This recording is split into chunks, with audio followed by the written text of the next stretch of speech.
Hello and welcome. Here's what's happening right now. Tributes to the life and legacy of comedy legend Catherine O'Hara.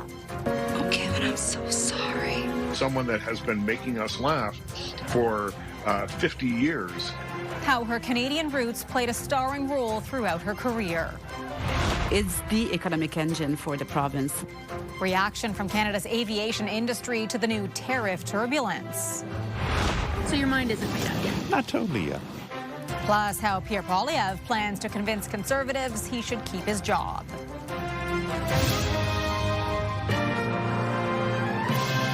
CTV National News with Heather Butts. There is surprise and sadness over word that Canadian comedy legend Catherine O'Hara has died. Representatives for O'Hara say the beloved actor died at her home in Los Angeles today following a brief illness. O'Hara's career spanned 6 decades and stretched from live performances with the groundbreaking Second City comedy troupe to television triumphs like SCTV and Schitt's Creek and beloved big screen roles in Beetlejuice and the Home Alone series. CTV's Annie Bergeron-Oliver takes a look at her life and legacy. We set the timers on the lights. Considered a cultural trailblazer and the queen of improv, Kevin! Catherine O'Hara had a rare ability to give complex and often eccentric characters depth and humanity. A craft she mastered at the famed improv theater Second City in her hometown of Toronto. She started there waiting tables. Want to fall in love? But in 1974, her love for acting would land her a role on the hugely successful Second City television. Gonna be a frosty snow girl, I'm gonna deck your house. She had no formal training, but O'Hara's enthusiastic spirit and determination quickly made her an award-winning star in Canada. If you don't let me gut out this house and make it my own, I will go insane and I will take you with me! Propelling her to international fame with roles in hit movies from Beetlejuice What the? Are you all right? to the mockumentary comedy film Best in Show. I sense there's something in the wind. And the cult classic animated movie The Nightmare Before Christmas. My bag! It's gone! But one of the roles she's best known for, Moira Rose in the hit show Schitt's Creek. Crocodile bag, the one my mother gave me! Her performance in the Canadian production was met with critical acclaim and garnered her multiple acting awards. I would love to stand up here and tell you this was all just a walk in the cake, but it wasn't. At one of her last appearances at TIFF just 4 months ago, O'Hara thanked her longtime friend and colleague, Eugene Levy. When I think of my happiest days in this adventure and show business, I realize most of them have been with you. An adventure in show business that spanned more than 50 years. O'Hara was 71. Annie Bergeron-Oliver, CTV News, Ottawa. Macaulay Culkin posted an emotional response online to the actor who famously played his on-screen parent. The star posted photos of himself and O'Hara over the years with the caption, "Mama, I thought we had time." Catherine O'Hara, of course, played his mother in the 1990 blockbuster Home Alone. And this from the Prime Minister: Canada has lost a legend. My thoughts are with her family, friends, and all those who loved her work on screen. She will be dearly missed. Turning to other news now, this was a bad day on the markets as major stock indexes in both Canada and the United States ended the day in the red. The TSX tumbled almost 1,100 points, down more than 3%. Dow Jones was down 179 points. The S&P 500 and NASDAQ were also down to end the day. Bombardier shares took a nosedive following a new threat from the U.S. president over certification and tariffs. Shares for the Canadian Maid aircraft dropped as much as 9% at one point today. For more, we turn to CTV's Mike LeCouture and the reaction from Ottawa today. Mike. Well, Heather, by setting his sights on Quebec aerospace giant Bombardier, U.S. President Donald Trump is taking the latest battle in this trade war to the skies. Bombardier's Global 8000 is billed as the world's fastest civil aircraft since the Concorde. But it could be grounded in the U.S. as President Donald Trump targets the Quebec company as apparent retribution over the certification of an American jet in Canada. On Truth Social, Trump wrote the U.S. was decertifying their Bombardier Global Expresses and all aircraft made in Canada until such time as Gulfstream, a great American company, is fully certified. Gulfstream is a direct competitor of Bombardier, and industry experts point out there are reasons Canada has been holding off. The U.S. has certified the Gulfstream 700 and the 800 with exemptions to look at that aircraft not being certified for very cold weather operations because of fuel line problems. In response to the threat of decertifying Canadian aircraft, Bombardier said in a statement, thousands of private and civilian jets built in Canada fly in the U.S. every day. We hope this is quickly resolved to avoid a significant impact to air traffic and the flying public. But it remains unclear if the U.S. president even has the authority to decertify aircraft. The only way that the type certificate can be revoked is if there is a safety issue with the aircraft. Now, this is just the latest salvo in the ongoing trade war, which has seen Trump ramp up his rhetoric against Canada following the Prime Minister's visit to China. You can't look at China as the answer. In a statement about the threat, Minister Steve McKinnon said Transport Canada officials are in communication with their U.S. counterparts, and the Canadian government is actively working on this situation. Heather? Mike, thank you. Bombardier is a major economic driver, supporting 50,000 direct and indirect jobs across Canada, and the fallout in Quebec could be particularly costly. CTV's Quebec Bureau Chief Geneviève Bushman is looking into the potential repercussions. Geneviève, what's on the line here? Yeah, Heather, and many in Montreal are now trying to determine whether they should be bracing for impact. In Montreal, Bombardier's home base, averting the U.S. threat is top of the agenda. Everybody knows that there is an impact that could be in terms of jobs. Montreal is a global aerospace hub. 1 in 56 jobs in the city is linked to this sector. We always say it's the economic engine for the province. These are high-paid jobs, like well above the average of salaries that you see in the province. And Bombardier is a crown jewel of the industry. Its deep roots in Quebec date back more than 80 years to Joseph Armand Bombardier's invention of the snowmobile.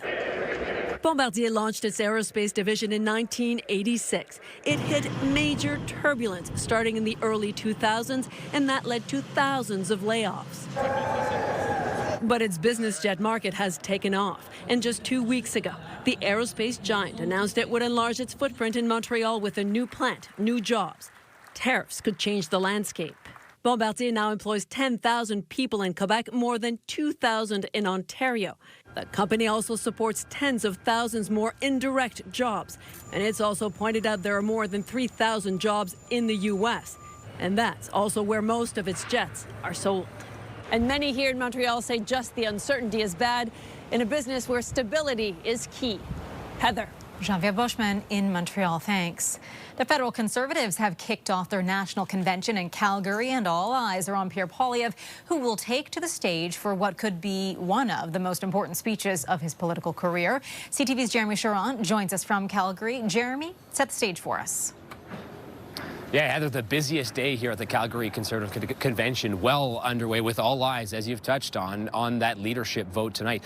Delegates from across the country selected to represent Conservative members in ridings all over will be voting this evening on whether or not Pierre Poilievre should continue to lead the federal Conservative Party. That leadership test comes as a result of an election loss in the federal election, and we've been speaking with delegates. It is widely expected that Mr. Poilievre will be able to achieve a positive result.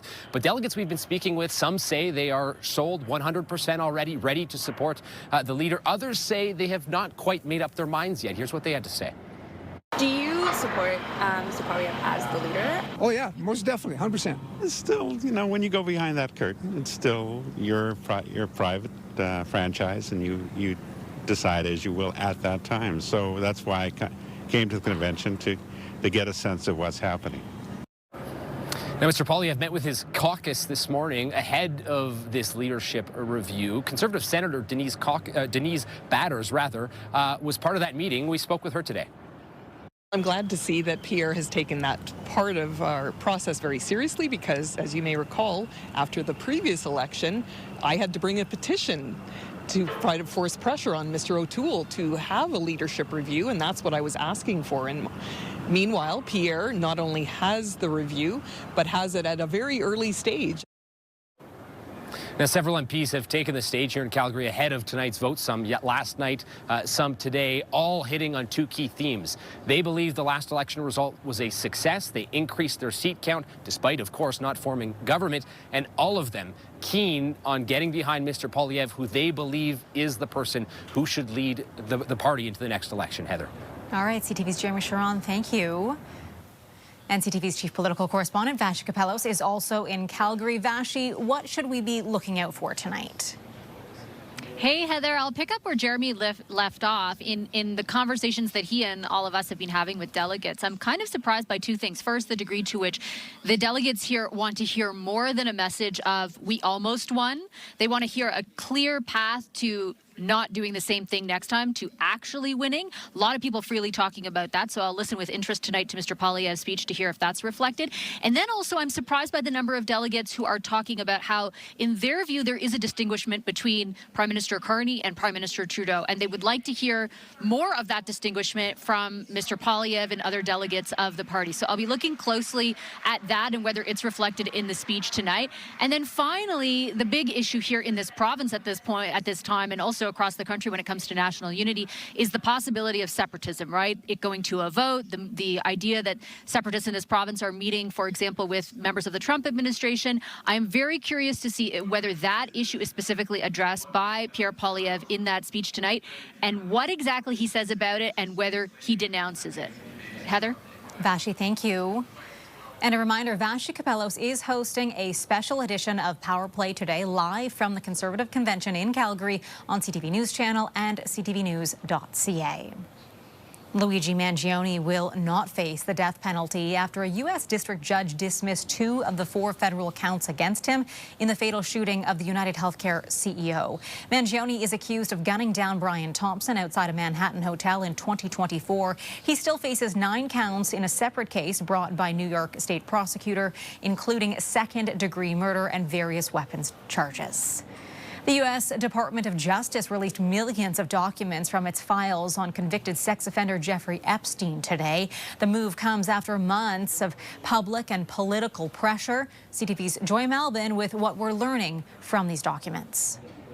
This is it. The Justice Department says it's completed its review of the Jeffrey Epstein files, most of it heavily redacted, 3 million pages and thousands of videos and images. Victims of Mr. Epstein have gone through unspeakable pain. Hopefully is able to bring closure. Todd Blanche, the Deputy Attorney General, insists anything identifying victims, child sexual abuse, violence, pornography, or death was withheld. The faces of victims blurred. Other than Ghislaine Maxwell, Epstein's convicted accomplice, her never-before-seen mugshot in a prison orange outfit. Maxwell's home address listed on Epstein's infamous island where abuse took place, and Maxwell's U.S. naturalization certificate. Earlier unsealings identified several high-profile figures like Bill Clinton, the former Prince Andrew, and celebrities. But that doesn't imply criminal conduct. Blanche bristled when asked if the president, who had a friendship with Epstein, was being protected. We did not protect President Trump. We didn't protect or not protect anybody. I mean, I think that there's a hunger or a thirst for information that I do not think will be satisfied by the review of these documents. And frustration from some of the survivors pushing for evidence and criminal prosecutions. You know what? Give me a break. You're not going to gaslight me into believing that this administration has prioritized the survivors or have cared about the survivors. Also in the files, the Canadian consulate rejected Jeffrey Epstein's request for temporary residence to attend a TED conference in Vancouver in 2018. He was denied because he'd been convicted of sex trafficking minors. Heather? Joy, thank you. Former CNN anchor Don Lemon was arrested along with 3 others in connection with an anti-immigration enforcement protest that disrupted a service at a Minnesota church. Lemon was arrested by federal agents in Los Angeles, where he was preparing to cover the Grammy Awards. His lawyer says it's not yet clear what he's being charged with and that he was covering the protest as a journalist. The U.S. Attorney General says Lemon was part of a, quote, coordinated attack on the St. Paul church, where one of the pastors also works for ICE. Coming up, a dangerous delay. I believe I could still have a mother. Why this family says their loved one's death could have been prevented.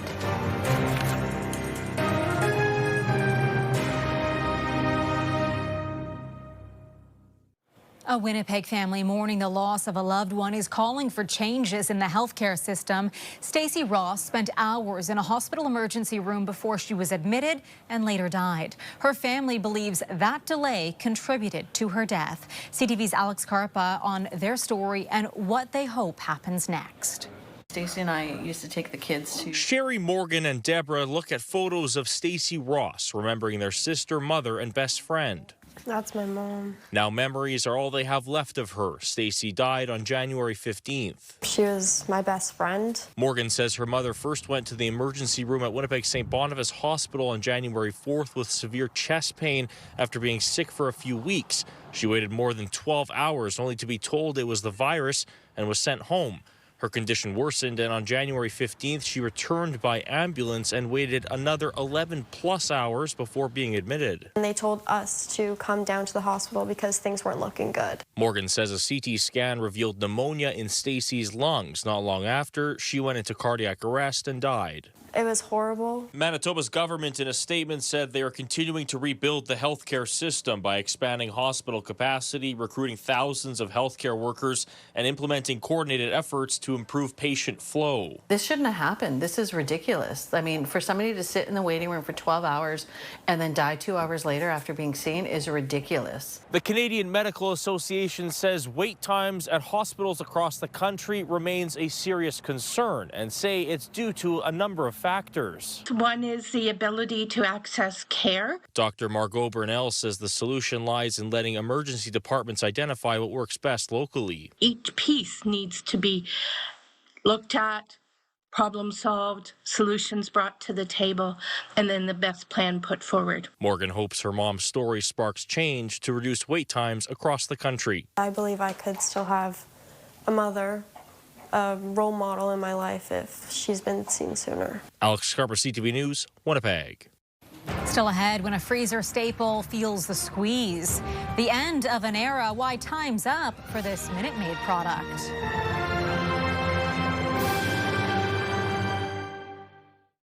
The single-use plastics ban has survived a major legal test after the Federal Court of Appeal gave the government the green light to keep it in place. In a unanimous decision, the 3-judge panel ruled Ottawa was within its rights to designate plastic manufactured items as toxic under Canada's Environmental Protection Act and ban several types of single-use plastics. The case could still head to the Supreme Court. A bittersweet end for a product that has been around for decades. Minute Maid is discontinuing its frozen concentrate. Minute Maid's parent company, Coca-Cola, says it will discontinue the frozen juice cans this year in Canada and the U.S. It says the decision was made due to shifting consumer preferences and that fans of the frozen juice can still buy them in stores, but only while the current inventory lasts. It is time to stock up. A 46-year-old NBA record was broken last night. And he's going to drive on Brandon Miller, gliding to the basket, and there's a new Maverick rookie record for points in a game. 19-year-old Cooper Flagg dropped 49 points last night for the Dallas Mavericks. Flagg broke a franchise record held since 1980 by Clifford Robinson and also surpassed LeBron James by becoming the first player to have 2 40-point games in his first season. After the break, remembering the incomparable Catherine O'Hara. How many of you beautiful young things have a background in the theater? Raise your swords. How friends and fans are paying tribute to the comedic icon.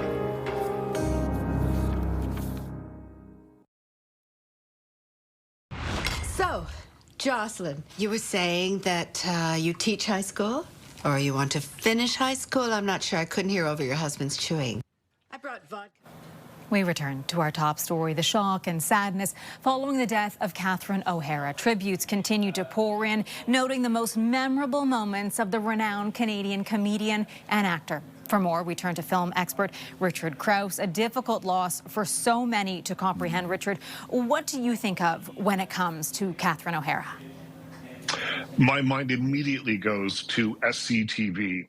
Her work on that show really just came through the screen, and it kind of helped reinvent the way that characters were done in a comedy kind of situation on a show like that, a sketch comedy show. I loved that she was offered a slot on Saturday Night Live and turned it down because she wanted to stay and work with John Candy and Eugene Levy and Dave Thomas and Andrea Martin and Rick Moranis on SCTV. And it was career-defining work that led to this incredible body of work that she leaves behind. This is truly a loss. People are describing her as an icon, and that is a word that absolutely fits Catherine O'Hara today. Absolutely, Richard. And as you mentioned, her career spanned decades, a huge body of work. So what was it, though, about her performances do you think that resonated with different generations? Well, there's an iconic character in almost every decade of her career, whether it is, the character Delia Dietz from Beetlejuice, or it's any one of the impersonations that she did on SCTV, Lucille Ball, Katharine Hepburn, it goes on, Brooke Shields, Meryl Streep, up into Moira Rose from Schitt's Creek. I mean, so much of this stuff resonates. And I think the reason that these characters resonate is that while they are often big characters, they have big wigs and they have interesting ways of speaking and that kind of thing, they always feel grounded in some kind of humanity, though. And there's something that you recognize in there that is not completely comedic. There is something in them that makes you interested in the character. And that is why I think people have been drawn to Catherine O'Hara since she started doing, improv at Second City in 1974, all the way up to her work on The Studio, which was nominated for an Emmy Award recently. I mean, she's left a mark on so many different television shows and movies, always because she created characters that were rewatchable and memorable. Richard Krause, thank you. For me, she will always be Kevin's mom in Home Alone. A remarkable life, and as Richard said, a Canadian icon. That's our newscast for this Friday. Join me later tonight on CTV National News, and for ongoing coverage of Canada's top stories, tune in to CTV News Channel.